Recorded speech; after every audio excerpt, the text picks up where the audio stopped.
Hi, my name is Anthony, and today I'll be talking about your NFL local news. So, Christian McCaffrey is ready for prime time. McCaffrey is inactive for the San Francisco 49ers Monday night game against the host Minnesota Vikings, despite the oblique injury. CMC left the 49ers Week 6 loss to Cleveland Browns early due to an injury, but returned to practice and was limited Friday and Saturday en route to drawing a questionable designation.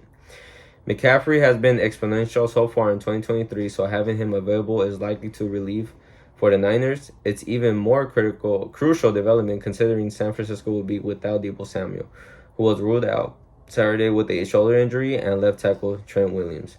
McCaffrey heads into the game having scored at least one touchdown from scrimmage in each game this season, matching the all-time record. In total his season, McCaffrey has the league-leading 553 rushing yards, 7 rushing scores, and 2 touchdown catches. McCaffrey averaging 22.2 touchdowns per game. Whether he can maintain that workload with the injury or if more reps will be handed by Elijah Mitchell and Jordan Mason, which will be worth monitoring. As for education, after California invested billions of dollars to help students rebound from the pandemic, ELA and math scores have remained the same or below pre-COVID levels. Overall, 47% of students have met the English language arts standards and 35% have met the math standards in 2023. President State Board of Education and President of the Learning Policy have said we are not where we want to be.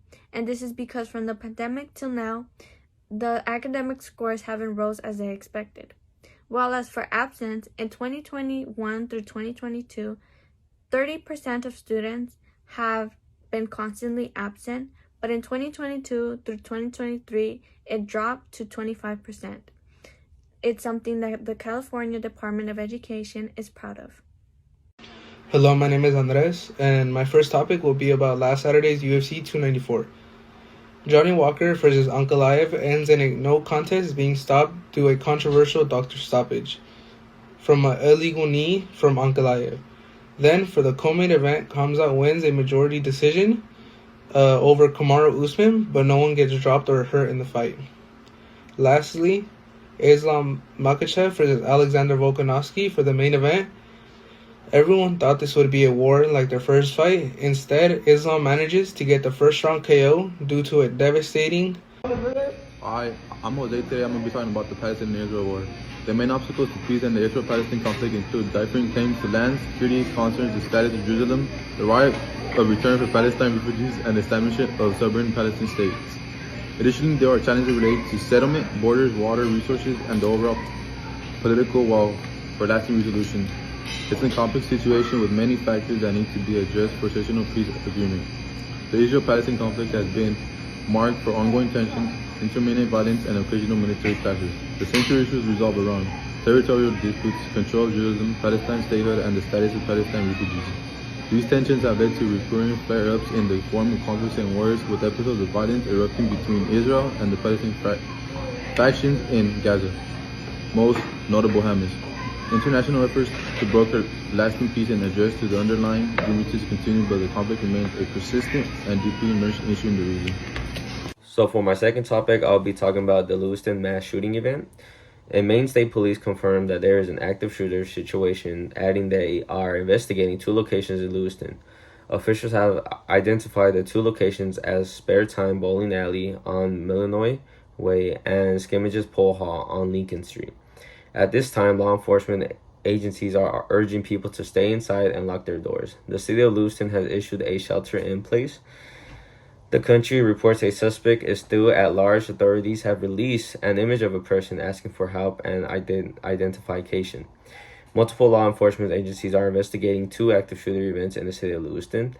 At least 10 people were killed after a gunman opened fire at several locations in Lewiston, Maine. 2 law enforcement officials told the Associated Press, and also police told the news organizations that the number of facilities could rise. According to the Sun Journal newspaper, the possible suspect has been identified. He is Robert Card, which he is a 40-year-old guy, in which said that they will investigate to find out further information that they can inform us with. On September, a 50-year-old man was dying from a heart failure and wasn't eligible for a regular heart transplant because of other health problems. However, doctors from University of Maryland offered a experimental surgery. The surgery was a transplant of a genetically altered pig into a human. David Bennett was the first one who went through this process, which unfortunately died 2 months after the surgery. The reason wasn't clear, however, there was signs of a pig virus in the organ. Because of this failure, there was improvements done before doing the surgery to Mr. Fawcett. This surgery is also known as xenotransplant. This experiment failed for decades because a human immune system can't handle it. However, scientists are using genetically modified pigs to make their organs human-like. It's been a month till now that doctors have said the pig's heart has no sign of reaction in Mr. Fawcett. For my second topic will be about boxing fights coming later this year. First, Francis Ngannou is the retired UFC champion, is set to take on the heavyweight champion on October 28th, Tyson Fury. Next, David Benavidez will defend his belts against Andrade on November 25th. After this, Ryan Garcia is coming back after his loss to Gervonta Davis back in April. He is going to take on the dangerous fighter Oscar Duarte. Duarte with a record of 26 wins, 1 loss, and 21 of those wins being by knockout. Both are knockout machines, so it should be a great fight. Also, Devin Haney versus Rickis Prograis. This will be Devin Haney's first and real test at 140-pound division. And today, I'm talking about inflation, my second topic. The last 2 years, inflation has impacted us in various ways. Prices of goods and services have generally increased, which can affect our purchasing power. It means that we may need to spend more money to buy the same things. However, the specific impact of inflation can vary depending on factors like location and personal circumstances. Inflation is an important economic concept that refers to the general increase in price of goods and services over time. When inflation occurs, the purchasing power of money decreases as it takes more money to buy the same amount of goods or services. Inflation can have various causes such as increased production costs, changes in demand, supply, or government policies. It affects individuals, businesses, and all overall economy in several ways. On the positive side, moderate inflation can stimulate economic growth by encouraging spending and investment. However, high and unpredictable inflation can have negative consequences. It erodes savings, reduces the value of inflation incomes, and creates certainty for business and consumers. Central banks play a crucial role in managing inflation through monetary policies such as adjusting interest rates and controlling the money supply. Their aim is to maintain price stability and promote stable economic growth. Understanding inflation is an impact and essential for individuals and policymakers to make informed financial decisions and ensure the stability of the economy.